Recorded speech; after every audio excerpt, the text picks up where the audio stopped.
ಕ್ಷೇತ್ರದ ಜನರಿಗಾಗಿ ಸಸಿಕಾಂತ್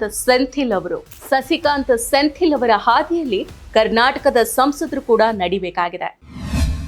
ನಮಸ್ಕಾರ. ಕೇಂದ್ರ ಸರ್ಕಾರದ ಸಮಗ್ರ ಶಿಕ್ಷಾ ಯೋಜನೆ ನಿಧಿಯಲ್ಲಿ ತಮಿಳುನಾಡಿಗೆ ಸಿಗಬೇಕಾದ ನ್ಯಾಯಯುತ ಪಾಲನ ನೀಡುವಂತೆ ಒತ್ತಾಯ ಮಾಡಿ ಸಂಸದ ಸಸಿಕಾಂತ್ ಸೆಂಥಿಲ್ ಉಪವಾಸ ಸತ್ಯಾಗ್ರಹವನ್ನ ಆರಂಭ ಮಾಡಿದ್ದಾರೆ. ತಮ್ಮ ಸತ್ಯಾಗ್ರಹ ಅನಿರ್ದಿಷ್ಟಾವಧಿಗೆ ಮುಂದುವರಿಯಲಿದೆ ಅಂತ ಹೇಳಿದ್ದ ಸಸಿಕಾಂತ್ ಸೆಂಥಿಲ್ ಅವರು ಆರೋಗ್ಯ ಹದಗೆಟ್ಟಿದ್ರೂ ಕೂಡ ಉಪವಾಸ ಸತ್ಯಾಗ್ರಹವನ್ನ ಇನ್ನೂ ಕೂಡ ನಿಲ್ಲಿಸಿಲ್ಲ.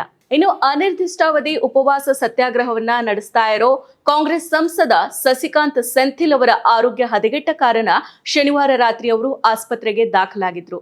ತಮಿಳುನಾಡಿನ ತಿರುವಳ್ಳೂರ್ ಲೋಕಸಭಾ ಕ್ಷೇತ್ರವನ್ನ ಪ್ರತಿನಿಧಿಸೋ ಕಾಂಗ್ರೆಸ್ ಸಂಸದ ಸಸಿಕಾಂತ್ ಸೆಂಥಿಲ್ SSA ಯೋಜನೆಯಡಿ ತಮಿಳುನಾಡಿಗೆ ದೊರೆಯಬೇಕಾಗಿದ್ದ 2,152 ಕೋಟಿ ರೂಪಾಯಿ ನಿಧಿಯನ್ನ ಕೇಂದ್ರ ಸರ್ಕಾರ ತಡೆ ಹಿಡಿದಿರೋದನ್ನ ಖಂಡಿಸಿ ತಿರುವಳ್ಳೂರಿನಲ್ಲಿ ಉಪವಾಸ ಸತ್ಯಾಗ್ರಹವನ್ನ ಆರಂಭ ಮಾಡಿದ್ರು.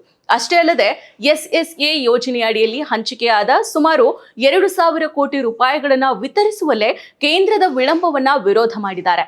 ತಮಿಳುನಾಡು ಸರ್ಕಾರ ರಾಷ್ಟ್ರೀಯ ಶಿಕ್ಷಣ ನೀತಿ ಜಾರಿಗೆ ತರೋದಕ್ಕೆ ನಿರಾಕರಣೆ ಮಾಡಿದ್ರಿಂದ ಶಿಕ್ಷಣ ನಿಧಿ ಬಿಡುಗಡೆಯನ್ನ ತಡೆಯಲಾಗಿದೆ ಅಂತ ಸೆಂಥಿಲ್ ಅವರು ಆರೋಪ ಮಾಡಿದ್ದಾರೆ.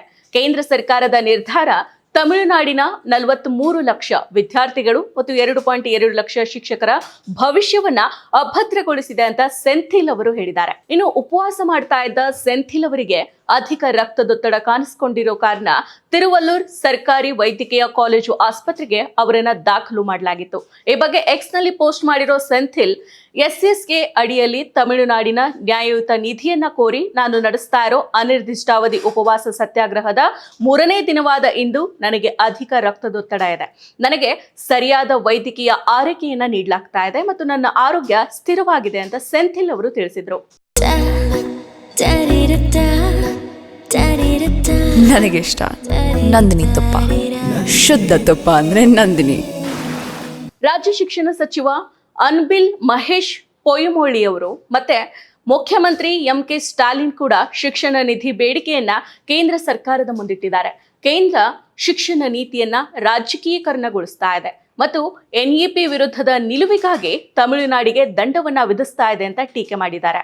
ಸೆಂಥಿಲ್ ಅವರು ಈ ಹಿಂದೆ ಸಂಸತ್ತಿನಲ್ಲಿ ಈ ವಿಷಯವನ್ನ ಪ್ರಸ್ತಾಪ ಮಾಡಿ ಕೇಂದ್ರ ಶಿಕ್ಷಣ ಸಚಿವ ಧರ್ಮೇಂದ್ರ ಪ್ರಧಾನ್ ಅವರಿಗೆ ಪತ್ರವನ್ನ ಬರೆದು ಬಾಕಿ ಇರೋ ಹಣವನ್ನ ತಕ್ಷಣ ಬಿಡುಗಡೆ ಮಾಡುವಂತೆ ಒತ್ತಾಯ ಮಾಡಿದ್ದಾರೆ. ನಿಧಿ ನೀಡೋದು ವಿಳಂಬ ಮಾಡಿರೋದ್ರಿಂದಾಗಿ ಶಿಕ್ಷಣ ಹಕ್ಕು ನಿಧಿಗಳ ವಿತರಣೆ ಮತ್ತು ಶಿಕ್ಷಕರಿಗೆ ಸಂಬಳ ಪಾವತಿ ಸೇರಿದಂತೆ ರಾಜ್ಯದ ಪ್ರಮುಖ ಶಿಕ್ಷಣ ಯೋಜನೆಗಳ ಮೇಲೆ ಪ್ರತಿಕೂಲ ಪರಿಣಾಮ ಬೀರಿದೆ. ಇನ್ನು ಉಪವಾಸ ಸತ್ಯಾಗ್ರಹವನ್ನ ಕೈಬಿಡುವಂತೆ ಸೆಂಥಿಲ್ ಅವರಿಗೆ ತಮಿಳುನಾಡು ಕಾಂಗ್ರೆಸ್ ಅಧ್ಯಕ್ಷ K. ಸೆಲ್ವಪೆರುಂಥಂಗೈ ಮನವಿಯನ್ನ ಮಾಡಿದ್ದಾರೆ. ಆದರೆ ಸತ್ಯಾಗ್ರಹವನ್ನ ಕೈ ಬಿಡೋದಕ್ಕೆ ಸೆಂಥಿಲ್ ಅವರು ನಿರಾಕರಿಸಿದ್ದಾರೆ. ಭಾನುವಾರ ಆಸ್ಪತ್ರೆಯಿಂದ ಡಿಸ್ಚಾರ್ಜ್ ಆದ ಬಳಿಕ ಉಪವಾಸ ಸತ್ಯಾಗ್ರಹವನ್ನ ಸೆಂಥಿಲ್ ಅವರು ಮುಂದುವರಿಸಿದ್ದಾರೆ. ನಿಜಕ್ಕೂ ಸೆಂಥಿಲ್ ಅವರ ಈ ನಡೆ ಮೆಚ್ಚುಗೆ ಪಡೆಯುವಂಥದ್ದು. ಪ್ರತಿ ಸಂಸದರಿಗೆ ಇರಬೇಕಾದ ನಿಜವಾದ ಬದ್ಧತೆ ಇದು. ದಿನ ಬೆಳಗಾದ್ರೆ ಸಾಕು ಹಿಂದೂ ಮುಸ್ಲಿಂ ಅಂತ ಕಚ್ಚಾಡೋರಿಗೆ ಸೆಂಥಿಲ್ ಅವರ ಈ ನಡೆ ಪಾಠ ಆಗ್ಲಿ. ಅಷ್ಟೇ ಅಲ್ಲ, ತಮ್ಮ ಬೇಳೆನ ಬೇಯಿಸ್ಕೊಳ್ಳೋದಕ್ಕೆ ವ್ಯಾಪಕ ಭ್ರಷ್ಟಾಚಾರ ಎಸ್ಕೋ ಇವರುಗಳಿಗೆ ಇದು ನಿಜವಾದ ಪಾಠ ಆಗ್ಲೇಬೇಕಾಗಿದೆ. ಈ ಪಾಠವನ್ನ ಕಲಿತು ಜನರಿಂದ ಆಯ್ಕೆಯಾದ ಜನಪ್ರತಿನಿಧಿಗಳು ಈ ಬದ್ಧತೆಯನ್ನ ತಮ್ಮ ತಮ್ಮ ಕ್ಷೇತ್ರಗಳ ಅಭಿವೃದ್ಧಿಯನ್ನ ಮಾಡೋದ್ರಲ್ಲಿ ತೋರ್ಬೇಕಾಗಿದೆ. ಸಸಿಕಾಂತ್ ಸೆಂಥಿಲ್ ಅವರಂತೆಯೇ ಕ್ಷೇತ್ರದ ಅಭಿವೃದ್ಧಿಗಾಗಿ ಕರ್ನಾಟಕದ ಸಂಸದರು ಕೂಡ ನಡೆದುಕೊಳ್ಬೇಕಾಗಿದೆ. ರಾಜ್ಯದ GST ಪಾಲನ್ನ ಕೇಂದ್ರದ ಬಳಿ ಹಕ್ಕಿನಿಂದಾನೇ ಕೇಳಬೇಕಾಗಿದೆ. ಒಟ್ಟಾರೆ ರಾಜ್ಯದ ಸಮಗ್ರ ಅಭಿವೃದ್ಧಿಗೆ ದುಡಿಯೋ ನಿಟ್ಟಿನಲ್ಲಿ ಕರ್ನಾಟಕದ ಸಂಸದರು ತಮ್ಮ ಅಧಿಕಾರದ ಸದ್ಬಳಕೆಯನ್ನ ಮಾಡಬೇಕಾಗಿದೆ. ಮತ್ತಷ್ಟು ವಿಶೇಷ ವಿಡಿಯೋಗಳನ್ನು ನೋಡಲು ಮತ್ತು ಹೊಸ ವಿಡಿಯೋಗಳ ಬಗ್ಗೆ ತಿಳಿಯಲು ಈ ದಿನ .com ಯೂಟ್ಯೂಬ್ ಚಾನೆಲ್ ಸಬ್ಸ್ಕ್ರೈಬ್ ಮಾಡಿ ಮತ್ತು ಬೆಲ್ ಐಕಾನ್ ಕ್ಲಿಕ್ ಮಾಡಿ.